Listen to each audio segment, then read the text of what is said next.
ษาสายส่งโยงใยชีวิตดังสายรักที่ศักดิ์สิทธิ์เชื่อมชีวิตรวมจิตวันนี้มองห้องสายไฟให้คนผู้ไทยผู้ฟ้าทาตรีส่งไปรักไฟยินดีให้ทวี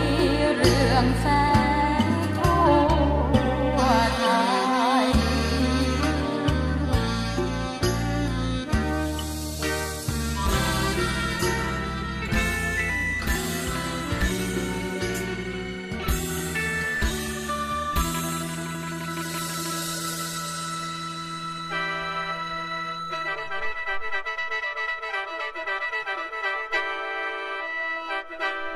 ได้ยินเสียงฟ้าห้อง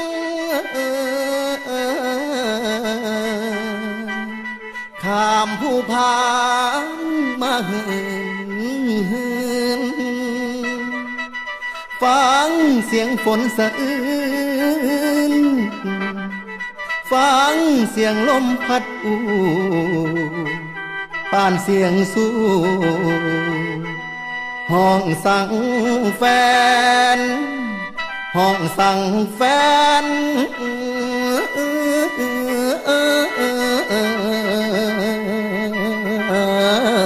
ละนา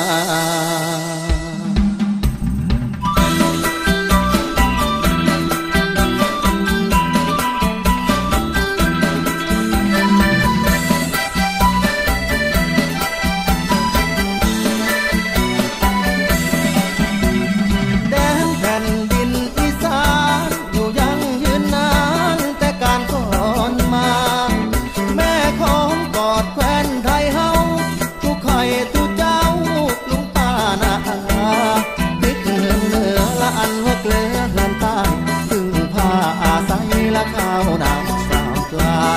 ข้าวน้ำละข้าวน้ำสามปลา